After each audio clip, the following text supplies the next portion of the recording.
Welcome student. Today we discuss poison distribution.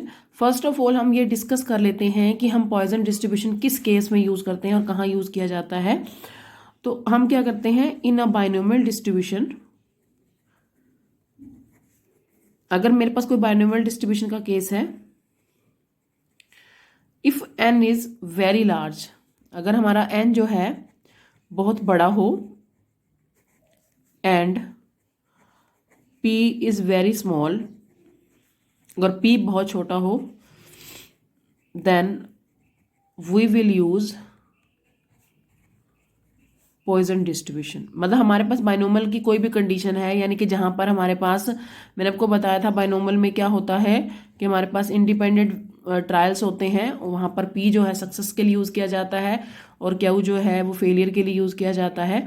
अगर मान लीजिए कोई भी बाइनोमियल का केस है जहां पर एन की वैल्यू बहुत बड़ी हो और पी की वैल्यू बहुत छोटी हो, तो उस केस में हम वहां बाइनोमियल नहीं यूज करते बल्कि वहां पर पॉइजन यूज किया जाता है। तो that is a Poisson distribution.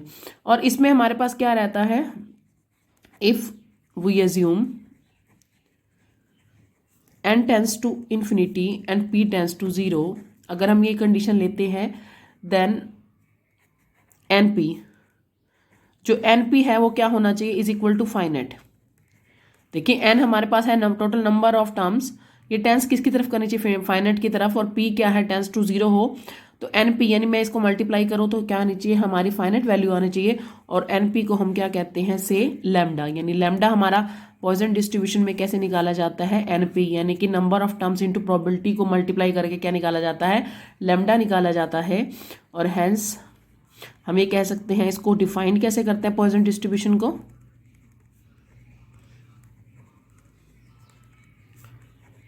Is defined as P X is equal to R lambda raise to power R E minus lambda upon में आर फैक्टोरियल।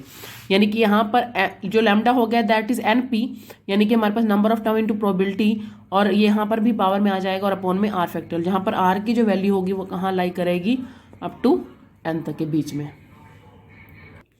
हाँ जी, देखिए हम इसकी फर्स्ट प्रॉब्लम डिस्कस कर रहे हैं। जैसे देखिए, जैसे इसकी फर्स्ट प्रॉब्लम है, assume that a probability of an individual coal miner being killed in a mine accident during a year is 1/2400। देखिए मैंने आपको यही बताया कि अब देखो इसमें, वैसे तो इसमें मेंशन है कि प्रोबेबिलिटी डिस्ट्रीब्यूशन यूज कर, पॉइजन डिस्ट्रीब्यूशन यूज करना है, बट अगर ऐसा नहीं होता फिर भी आप एज्यूम कर सकते हो। देखो इन्होंने बोला, जैसे हम कोयले की जो खाने होती हैं, यानी कोल माइनर हैं, वो किल्ड होते हैं एक एक्सीडेंट के अंदर, उनकी जो प्रोबेबिलिटी है 1/2400 है, यानी बहुत ही कम है इसकी प्रोबेबिलिटी। आपको बोला गया use Poisson distribution to calculate the probability that a mine employing 200 miner. अगर मैं 200 माइनर चूज कर लूँ, there will be at least 1 fatal accident in a year, तो कम से कम एक जो है फेटल एक्सीडेंट जरूर होगा, यानी एक बंदा जो है जो फेटल एक्सीडेंट में जरूर मारा जाएगा। तो देखिए हमारे पास इसका सॉल्यूशन कैसे फाइंड आउट करोगे, यहाँ तो मेंशन है, अगर नहीं भी मेंशन होता तो भी मैंने आपको यही बोला है कि पॉइजन डिस्ट्रीब्यूशन कहाँ यूज होता है, जहाँ पर हमारे पास n तो लार्जर हो बट प्रोबेबिलिटी बहुत छोटी हो, तो यहाँ पर हमारा क्या होगा, पॉइजन डिस्ट्रीब्यूशन।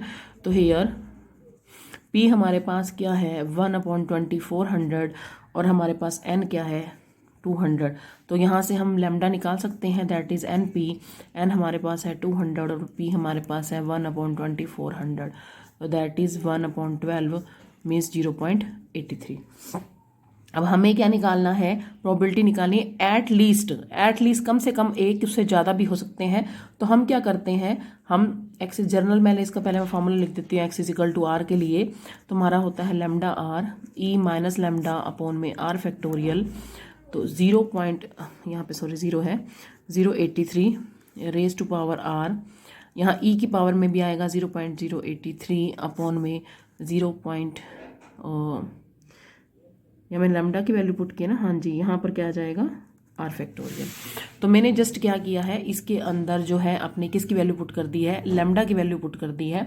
नाउ देखिए उन्होंने बोला एट लीस्ट 1, एट लीस्ट में क्या होता है, कम से कम एक और उससे ज़्यादा भी हो सकते हैं। तो प्रोबेबिलिटी ऑफ एट लीस्ट, देखो कम से कम ज़्यादा कितने हो सकते हैं, क्या हम 200 तक ले सकते हैं, यानी कि हमारे पास जो है 200 माइनर है, यानी कि हमें ज़्यादा से ज़्यादा 1 भी हो सकता है, 2 भी हो सकता है, 3 भी हो सकता है, 4 भी हो सकता है। तो उस केस में हम क्या करते हैं, हम एटलीस्ट के लिए 1 में से माइनस कर लेते हैं किस केस को, जो है कि कोई फैटल एक्सीडेंट नहीं हुआ है। तो हमारे पास है एटलीस्ट, हाँ जी, यहाँ है एटलीस्ट 1 फैटल एक्सीडेंट। एटलीस्ट के लिए यानी कि एटलीस्ट कम से कम एक, उससे ज़्यादा भी हो सकते हैं। तो मैं अगर 1 में से 0 एक्सीडेंट को माइनस कर दूं, यानी probability of no fatal accident अगर मैं माइनस कर दूं तो 1 में से तो सारे आ जाएंगे 200 तक। तो इसका क्या रहता है, मैंने बोला एटलीस्ट 1, और हमारे पास देखिए n बहुत ज़्यादा है तो हम सारे तो नहीं निकाल सकते। तो हम क्या करेंगे, इसको नो फैटल एक्सीडेंट में से माइनस कर देंगे, यानी मुझे प्रोबेबिलिटी किसकी निकालनी होगी, x इज इक्वल टू 0 पर, यानी r हमारा क्या हो जाएगा, जैसे x is equal to r है तो r हमारा क्या होगा यहाँ पर 0। तो हम इस क्वेश्चन के अंदर r के प्लेस पर क्या पुट कर देंगे, 0 e माइनस 0.083, r की जगह है 0 फैक्टोरियल, और यू नो कि 0 फैक्टोरियल ऑलवेज इक्वल टू 1। तो उसको कैलकुलेट करने पर हमारा आ रहा है 0.92, तो आ गया 0.08। तो ये हमारा पॉइजन डिस्ट्रीब्यूशन यूज़ किया है हमने किसके लिए, जब हमारे पास प्रोबेबिलिटी बहुत कम थी, यानी कि 1/24 थी और n बहुत ज़्यादा था। तो हमने पॉइजन डिस्ट्रीब्यूशन के थ्रू हमने एटलीस्ट 1 फैटल एक्सीडेंट की प्रोबेबिलिटी फाइंड आउट की है। तो इसमें कई बार हमें मीन और वेरियंस भी फाइंड आउट करने के लिए कहा जाता है, वो देख लेते हैं। हाँ जी, देखिए जैसे हमारे पास है data are collected over a period of 10 year. आपने 10 ईयर का डाटा कोलेक्ट किया, showing number of death from horse kicks in each of 200 army corps, the distribution of death has follows. वो कहते हैं 200 जो है आर्मी कॉर्प्स हैं, उनकी नंबर ऑफ डेथ की जो फ्रीक्वेंसी है वो इस तरीके से दी गई है। आपने fit a Poisson distribution of to data to calculate with the theoretical frequencies. आपने एक बार डायरेक्ट डाटा निकालना है उसका, और एक बार आपको ये दिखाना है कि जो मैंने फ्रीक्वेंसी ली है, अगर मैं इसे पॉइजन के थ्रू फाइंड आउट करती हूँ, क्या जो मेरी फ्रीक्वेंसी मैंने कैलकुलेट, देखिए ये जो डाटा है वो हमारा जैसे नॉर्मल हम रैंडमली चूज करके जो डाटा फाइंड आउट करते हैं स्टैटिकल मेथड से, उसके अकॉर्डिंग ये डाटा लिया गया है। तो कह रहे हैं कि आप इस डाटा को पॉइजन डिस्ट्रीब्यूशन से यूज करके बताओ, क्या जो मैंने डाटा बनाया है, जो मैंने फ्रीक्वेंसी बनाई है, क्या वो एक्यूरेट वही आ रही है या नहीं आ रही है। तो देखिए हमारे पास इसका सॉल्यूशन कैसे फाइंड आउट करोगे। देखो हमारे पास पहले तो मीन फाइंड आउट करोगे आप। इसका मीन का मतलब क्या होता है, समेशन ऑफ एफ अपॉन में एफ एक्स अपॉन में समेशन ऑफ दिस। तो एफ कितना है हमारे पास, यहाँ है हमारे पास, देखो नंबर ऑफ डेथ हमारे पास कैसे आएगा, मतलब मैंने इसको इससे मल्टीप्लाई किया तो मेरे पास आया 0, इसको इससे मल्टीप्लाई किया क्योंकि मैं समेशन ऑफ एफ एक्स निकाल रही हूँ, इसको इससे मल्टीप्लाई किया 0 आया, 1 को 65 से किया 65 आया, 2 को 22 से किया 4 आया, 3 3 द 9 और 1 4 द 4, और टोटल हमारे पास जो है वो है दैट इज़ द 200। तो आप उसको कैलकुलेट करोगे तो मेरे पास मीन की वैल्यू आ गई 0.61। और आपको पता है कि जब हम प्रोबेबिलिटी डिस्ट्रीब्यूशन फाइंड आउट करते हैं तो हमें मीन चाहिए होता है। मीन हमने लैम्डा एनपी लिया था, अब एनपी तो हमारे पास बन नहीं रहा क्योंकि हमारे पास इस क्वेश्चन के अंदर ना तो हमारे पास प्रोबेबिलिटी गिवन है और ना हमारे पास टोटल नंबर तो गिवन है, बट हमारे पास प्रोबेबिलिटी गिवन नहीं है। तो हम इसको मीन को यूज कर लेंगे क्योंकि मीन हमारे पास क्या होता है, that is NP in binomial and Poisson. तो हम डायरेक्ट मीन को भी एनपी यानी कि लैम्डा की जगह यूज कर सकते हैं।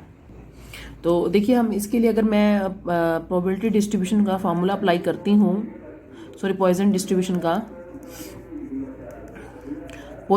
का फार्मूला हमारे पास रहता है ई लैम, यानी कि हाँ हम लैम्डा यूज करते थे बट यहाँ मीन गिवन है तो मैं m raise to power r कर दूंगी, e माइनस एम अपॉन में r फैक्टोरियल। देखिए जनरल हम क्या करते हैं, हम करते हैं lambda raise to power r e minus lambda upon में r फैक्टोरियल, बट यहाँ पर लैम्डा की जगह हमारे पास मीन है तो हम m में यूज कर देंगे, और n जो है हमारा टोटल नंबर ऑफ टर्म्स के लिए, यानी कि हमारे पास n आर्मी के मेंबर थे तो यहाँ आ गया 200, e रेज टू पावर हमारे पास क्या हो गया माइनस ऑफ 0.61, n हमारे पास क्या है m सॉरी मीन, यानी कि ये हो गया raise to power r upon में r फैक्टोरियल के।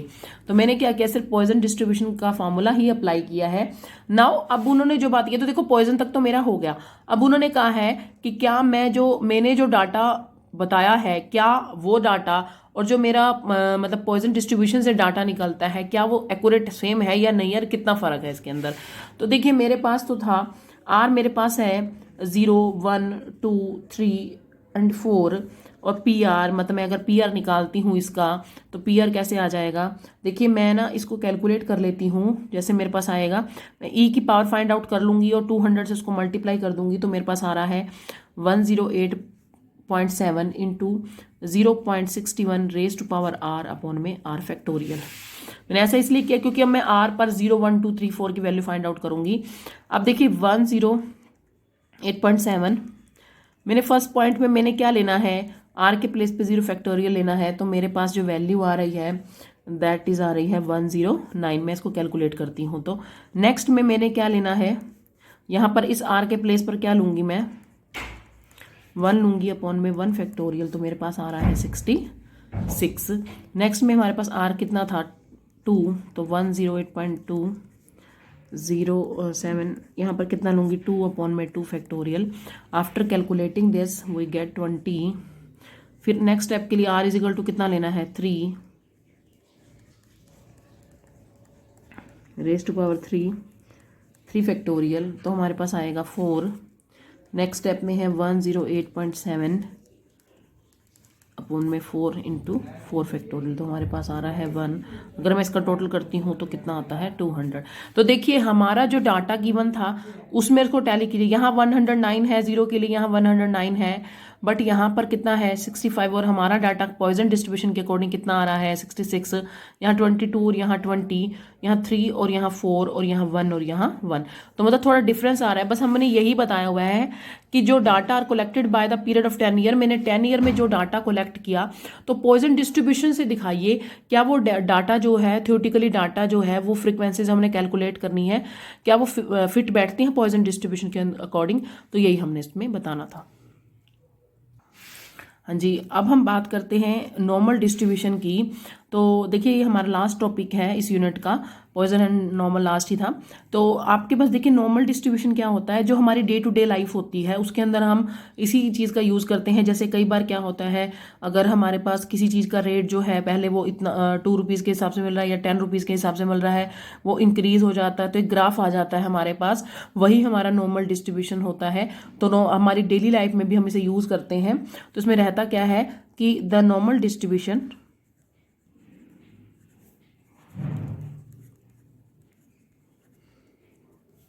Is a continuous distribution. Continuous मतलब जो लगातार चलता है हमारा डिस्ट्रीब्यूशन, और it can be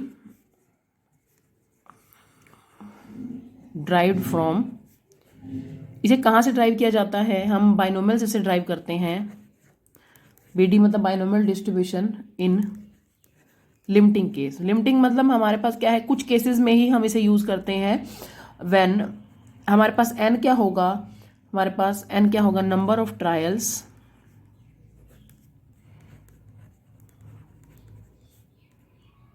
is very large, मतलब एन हमारे पास क्या होगा, बहुत लार्ज होगा। और जो हमारे पास पी होगा यानी प्रोबेबिलिटी होगी, P the probability of success is closer to 1/2, मतलब जो हमारी प्रोबेबिलिटी होगी तो हमारी किसके नज़दीक होगी 1/2 के। तो ये हमारा क्या रहता है नॉर्मल डिस्ट्रीब्यूशन। इसमें हमारा एक कर्व क्रिएट किया जाता है, तो उसके बारे में भी बता देती हूँ। देखिए जैसे मान लीजिए हमारा ये बनेगा, हमारा यूँ इस तरीके से कर्व बनता है कुछ नॉर्मल डिस्ट्रीब्यूशन का, और यहाँ पर हमारा ये मिडिल वैल्यू होती है, ये हमारा माइनस इन्फिनिटी रहता है, ये हमारा प्लस इन्फिनिटी रहता है। जो हमारे पास यहाँ पर जो वैल्यू रहती है इस साइड पर, ये हमारी 0.5000 रहेगी, और यहाँ पर क्या होगी प्लस की 5000 रहेगी, मतलब पॉइंट में रहेगा 0.5000 और 0.5000। ये हमारा नॉर्मल डिस्ट्रीब्यूशन। जब मैं इसके क्वेश्चन करवाऊंगी तो मैं आपको बताऊंगी कि हम जो ड्रा करेंगे, जब हम इनके क्वेश्चंस करते हैं तो यही कर्व हमें ड्रा करके दिखाना पड़ता है, और उसमें ही हमें ड्रा करने के बाद इसमें ही हमें एरिया जो है हमें शो करना पड़ता है इसका। और वैसे जो है हम नॉर्मल डिस्ट्रीब्यूशन जो है उसको हम डिफाइन कैसे करते हैं, is defined as fx 1 upon sigma √2 pi e raised to power -2 x minus mu upon में सिग्मा रेज टू पावर 2। तो ये हमारे पास है। देखिए इसमें हमारे पास एक तो स्टैंडर्ड डेविएशन यूज होता है जिसे हम सिग्मा से डिनोट करते हैं, एक हमारे पास मीन फाइंड आउट करने के लिए कहा जाता है जिसे हम एक्स मीन कहते हैं, और जेड हमारा क्या रहता है, इसके अंदर एरिया रहता है। तो हम क्या करेंगे, जब हम इसके बेसिकली जब इसके क्वेश्चन आएंगे तो हमारे पास यही गिवन होगा कि इस एरिया के अंडर जो है आपने, अगर मीन इतना गिवन है, स्टैंडर्ड डेविएशन इतना गिवन है, तो आप एरिया फाइंड आउट कीजिए, या एरिया इतना गिवन है इस के अंदर, तो फिर हमें मीन और स्टैंडर्ड डेविएशन फाइंड आउट करना होगा। इससे रिलेटेड कुछ प्रॉब्लम देख लीजिए। और इसका जो होता है हमारे पास, जब भी हम ये प्रॉब्लम लेंगे तो उसके लिए हमारे पास ग्राफ में जो कुछ वैल्यूज़ हैं तो हमारे पास टेबल होगा। मैं टेबल भी बताती हूँ अभी आपको कि हम जो है टेबल कैसे देखते हैं इसकी। तो कुछ प्रॉब्लम ले लेते हैं इसकी। जैसे देखिए, जैसे ये है इस sample of 100 dry battery cell, कि हमारे पास सैंपल है 100 ड्राई बैटरी का cell, tested to find the length of life procedure of the following results. X mean है हमारे पास 10, मीन मतलब हमारे पास 12 दिया हुआ है आवर्स, और समेशन यानी कि स्टैंडर्ड डेविएशन 3 आवर्स दिया हुआ है। Assume that the data is normal distributed, हम ये एज्यूम करके चलते हैं कि जो हमारा डाटा है वो नॉर्मली डिस्ट्रीब्यूट किया जा रहा है। तो आपको परसेंटेज निकालनी है, सेल्स आर एक्सपेक्टेड। नंबर 1 है कि हमारे पास ये मोर देन 15 आवर्स होनी चाहिए। नंबर 2 है ये लेस देन 6 आवर होनी चाहिए, और बिटवीन 10 to 14 आवर्स होनी चाहिए। तो हम क्या करेंगे, इसके थ्रू हमें क्या करना है, हमने नॉर्मल डिस्ट्रीब्यूशन कर्व जो है फाइंड आउट करना है। Here X denote the length of size of the battery cell.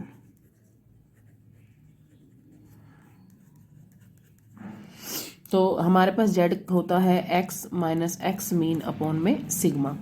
तो इसमें स्मॉल से भी लिख सकते हो, कैपिटल से भी, जैसे आपको क्वेश्चन में गिवन होगा उसके अकॉर्डिंग लिख दीजिएगा। तो हमारे पास देखो पहला पार्ट है इसका, यानी हमारे पास एक्स जो है उन्होंने ये बोला हुआ है कि हमारे पास कितने बैटरी सेल थे, 12।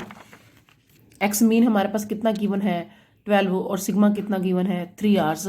तो हम इसके अंदर यूज कर लेते हैं। तो हमारे पास एक्स मीन है 12 और सिग्मा कितना गिवन है, 3। अब हमारे पास 3 पॉइंट्स बोले गए हैं। फर्स्ट पॉइंट में बोला गया है कि when it is more than 15 hours, ये बोला गया है। मोर देन 15 आवर्स में हम क्या लेंगे, यानी हमारी जो प्रोबेबिलिटी है वो क्या होनी चाहिए, एक्स मोर देन 15 होनी चाहिए। देखिए अगर x मेरा मोर देन 15 है तो हम z फाइंड आउट करेंगे कि z कितना आता है। तो उसके लिए हम इसके अंदर पुट कर देंगे, z हो गया 15 माइनस 12 अपॉन में 3, यानी 3/3 यानी कि 1। तो अगर मेरे पास x की वैल्यू ग्रेटर देन 15 है तो मेरे पास z की वैल्यू कितनी होगी, दैट इज ग्रेटर देन 1। तो देखिए हमारे पास इसका कर्व कैसे बनाएंगे हम, क्योंकि देखिए एग्जाम में आप इसका कर्व का ही मेन रोल रहता है, तो आपको कर्व बनाना आना चाहिए। तो हमारे पास क्या हो गया, मेरे पास ये 0.5 z ग्रेटर देन 1।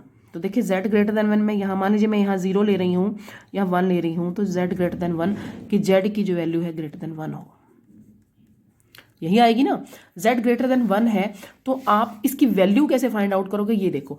अगर देखो ये है माइनस इन्फिनिटी और ये है इन्फिनिटी, अगर मैं 0 to इन्फिनिटी में से z 0 to 1 की वैल्यू माइनस कर दूं तो हमारे पास ये एरिया आ जाएगा। देखिए मैंने क्या बोला आपको कि 0 to इन्फिनिटी में से मैं z 0 to 1 की वैल्यू माइनस कर देती हूँ तो ये एरिया आ जाएगा, तो उससे हम फाइंड कर सकते हैं। तो देखिए हमारे पास क्या है, मुझे ग्रेटर देन 1 की वैल्यू निकालनी है। तो 0 less than z less than infinity में से, मतलब 0 to इन्फिनिटी में से मैं किसका एरिया माइनस कर रही हूँ, z 0 to 1 का एरिया। तो मेरे पास पीछे वाला एरिया आ जाएगा। तो मैंने आपको अभी बताया था कि इसकी वैल्यू क्या होती है, हाफ में 0.5000 होती है इस साइड पे, पॉजिटिव साइड पे, और यहाँ पर 0 to 1 है। तो देखिए 0 to 1 मैं अभी आपको मैं डायरेक्ट लिख रही हूँ, तो मैं आपको बताऊंगी अभी कि मैंने ग्राफ में से इसको कैसे वैल्यू फाइंड आउट की है। तो ये मेरे पास आती है 0.1 पर इसकी वैल्यू, दैट इज 0.3413। तो इसको मैंने सब्ट्रैक्ट कर दिया तो मेरे पास बना 0.1587। तो हमारे पास परसेंट में निकालना है तो ये आ जाएगा 15.87। नेक्स्ट है हमारे पास less than 6 hours. Less than 6 है तो z मेरे पास आ जाएगा, मतलब मैं यहाँ 6 पुट कर दूंगी z इसमें x के प्लेस पे, तो मेरे पास आ गया 3 यानी कि -2। तो मेरे पास जब प्रोबेबिलिटी क्या है, लेस देन 6 है, तो यानी कि हमारे पास z में कितनी बन जाएगी, that is less than -2। Less than है तो मैं अगर इसको माइनस से मल्टीप्लाई करती हूँ तो दैट इज ग्रेटर देन 2 हो जाएगा। हाँ जी, देखिए जब हम इसको मैं ग्राफ में बनाती हूँ तो हमारे पास क्या हो जाएगा, दिस इज लेस देन -2। देखिए आप जब भी इसका ग्राफ बनाओगे, अगर कोई चीज़ नेगेटिव में है तो उसका ग्राफ नेगेटिव साइड ही बनाइएगा, पॉजिटिव मत बनाइएगा। चाहे हम उसका सॉल्यूशन हम पॉजिटिव से निकालें चाहे नेगेटिव से निकालें, बट जो उसकी ग्राफ है वो हमारा नेगेटिव साइड में रहेगा। जैसे जेड की वैल्यू लेस देन -2 है, तो मेरे पास मान लीजिए -2 यहाँ था, तो मेरे पास ये आ जाएगा ना। तो मैंने क्या किया, अब इसका ग्राफ पॉजिटिव में ले गई हूँ मैं, क्योंकि मैंने इसको सिंबल को चेंज कर दिया, तो जेड की वैल्यू ग्रेटर देन 2 है। तो ग्रेटर देन 2 कैसे निकालोगे, अगर मैं प्रोबेबिलिटी ऑफ 0 टू इन्फिनिटी में से probability of 0 to 1 0 to 2 minus कर दूं, इस तरीके से बन जाएगा। तो हमारे पास इसकी वैल्यू होती है 0.5000, और 2 की वैल्यू मैं अभी आपको बता रही थी कि मैं ग्राफ में आपको मैं कर्व में बताना देखती। देखिए मैंने आपको बताया अभी, मेरी जो पहली वैल्यू थी वो थी मेरे पास कि मैंने 1 को देखना था, यानी देखिए अब यहाँ पर आ जाइए, ये 1.0 है, इसको मैंने देखा तो 1.0 पर मेरी वैल्यू कितनी आ रही है, 0.3413, जो मैंने अभी देखी थी आपके सामने। मैंने यही वैल्यू ली थी ना, 0.4313, 1.0 कि z हमारा क्या था, 1 था, तो यही वैल्यू मैंने यूज़ की थी 0.3413। अब मुझे करनी है z 2.0 को, तो 2.0 पर मेरी वैल्यू कितनी आ रही है, 0.4772। बस हमने यही देखना है, 0.1 है, 2 है, 3 है, जिस तरीके से वैल्यू गिवन होगी। तो हमने 2.0 को देखा, तो 2.0 पर 0 पर मेरी वैल्यू कितनी आ रही है, ये आ रही है 0.4772। बस यही हमारा ग्राफ को देखने का मेथड रहता है इसका। तो मेरे पास अब मैं वैल्यू क्या ले लूँगी इसकी, यहाँ लूँगी 0.4772। तो आप इसको सब्ट्रैक्ट कर देंगे तो हमारे पास क्या आ जाएगा इसका रिक्वायर्ड आंसर। तो हमारे पास देखिए ये वैल्यू आ गई है, तो हमारा रिक्वायर्ड एरिया क्या आ गया, दैट इज 0.228। नाउ देखिए नेक्स्ट है हमारे पास, हमने बोला बिटवीन 10 एंड 14, ठीक है। तो बिटवीन 10 एंड 14 है, तो एक बार मैं इसमें से 10 ले लूंगी इसको, और एक बार z को क्या ले लूंगी, 14 ले लूंगी। तो मैंने 10 लिया तो मेरे पास आ गया -2/3, और एक बार लिया तो 2/3, दैट इज -0.67, और ये आ गया प्लस का 0.67। तो देखिए हमारे पास मैंने बोला प्रोबेबिलिटी किसके बिटवीन थी, मेरे पास 10 less than x less than 14 के, और अब मेरी प्रोबेबिलिटी क्या बन गई है, -0.67 less than z less than 0.67। तो अब इसकी वैल्यू फाइंड आउट कर लेंगे हम। तो देखिए अगर मैं इसको करूं तो मैं डबल भी लिख सकती हूँ, क्योंकि देखो मैं यहाँ पर इसका ग्राफिकली शो कर देती हूँ आपको इसको। तो यहाँ पर देखिए 0.67 है, यहाँ पर आ जाएगा कुछ -0.67, और यहाँ पर आ जाएगा प्लस का 0.67। मैंने इसकी इन बिटवीन यानी ये वैल्यू निकालनी है मुझे, तो मैं डबल ऑफ कर सकती हूँ। तो मेरे को डबल ऑफ क्या निकालनी है, 0.67। तो प्रोबेबिलिटी किसकी निकालनी है मुझे, डबल ऑफ 67 की। तो मेरे पास जो डबल ऑफ 67 की प्रोबेबिलिटी रहती है वो रहती है 0.2487। तो हमारा आंसर आ जाएगा 0.4974। तो देखिए इसमें भी मेरे को ग्राफिकली, देखिए इसमें मेन जो है हमारे ग्राफ की भी पूरी वैल्यू है कि ग्राफ आपको मतलब ग्राफिकली इसको रिप्रेजेंट करके ही आना पड़ेगा एग्जाम में, तभी आपको मार्क्स मिलेंगे। ऐसा नहीं है कि आप क्वेश्चन कर दो और ग्राफिकली इसको शो मत करो। तो मैंने यहाँ से 0.7, देखिए ग्राफ डायग्राम जो फ्री हैंड डायग्राम है वही बनेगा इसमें। तो यहाँ पर 0.67 और यहाँ पर पॉजिटिव का 0.67, तो मैंने इसमें रिप्रेजेंट कर दिया और मैंने शो कर दिया। तो ये हमारा था -इन्फिनिटी, ये हमारा था इन्फिनिटी। तो मैंने यहाँ इसको 0.6 को 7 पर देखूंगी, मैं ये भी दिखा देती हूँ आपको वैल्यू। देखिए ये है 0.6 को, यानी कि हमारे पास आ गया 0.6। इसको मैं 7 पे देखूंगी, 0.6 को 7 पर देखिए यही आ रही है ना हमारे पास 0.2486, और यही मैंने वैल्यू लिखी थी। तो कुछ बहुत सिंपल है इसे ग्राफ में देखना। तो इससे रिलेटेड एक और प्रॉब्लम देख लेते हैं हम।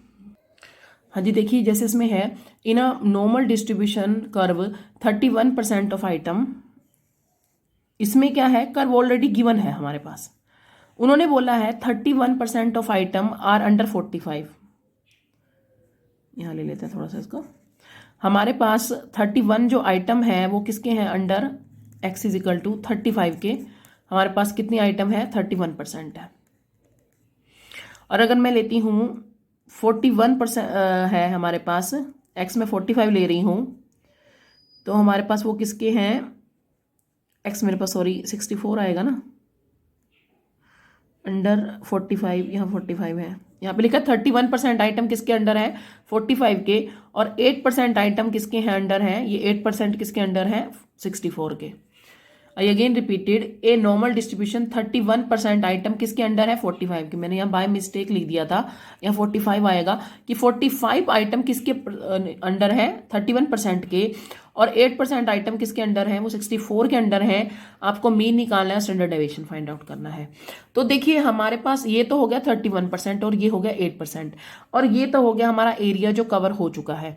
तो मैंने अगर ये तो निकल गया हमारे पास, यानी कि Z1 तो हो गया हमारे पास, सॉरी Z हो गया हमारे पास 31%, और यहाँ भी Z हो गया 8%।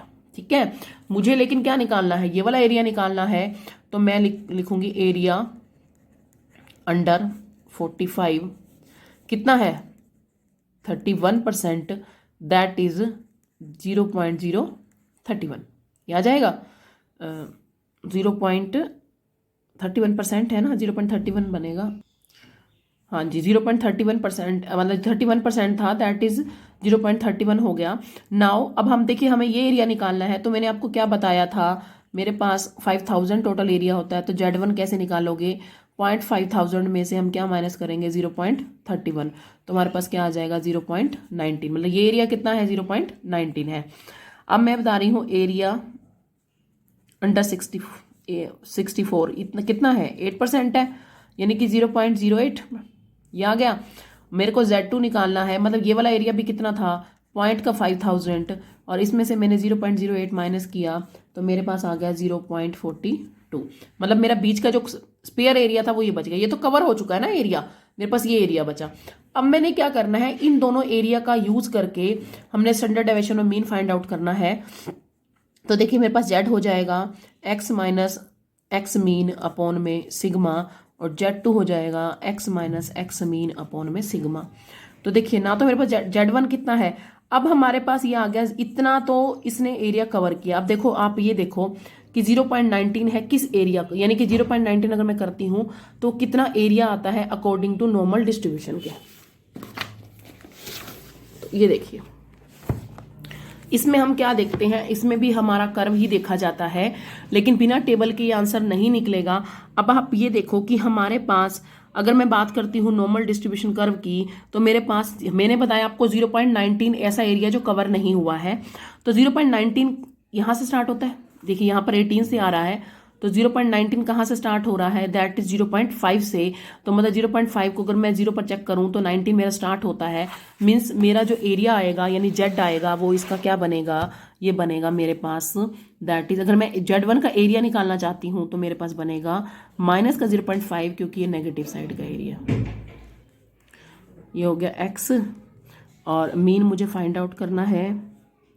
हाँ जी, x तो हो गया मेरे पास 45, क्योंकि x मैंने क्या लिया था 45, x 45 है, और सम ये हो गया ये। इसी तरह से Z का निकालोगे, ये मेरे पास है Z2, इसका एरिया निकालना है। तो मेरे पास कितना था यहाँ 64, और यहाँ x मीन अपॉन में सिग्मा। तो मेरे पास कितनी आई थी इसकी वैल्यू Z2 की, ये आई थी 42। अब मैं 42 को चेक करती हूँ, इसके लिए मेरा कितना एरिया बनता है। तो देखिए 42 में चेक कर रही हूँ, 40 मतलब 4 पॉइंट ये बन रहा था 0.42, 0.42। ये मेरा पास 0.42 कहाँ से स्टार्ट हो रहा है, 42, 42, 41, 40, 0.42। ये हो रहा है मेरा 1.4 पे। तो मैं क्या लूँगी यहाँ पर 1.4, तो यहाँ मेरा आ गया 1.4। अब हम क्या करेंगे, क्रॉस मल्टीप्लिकेशन करेंगे इसकी और फाइंड कर देंगे इसका सॉल्यूशन।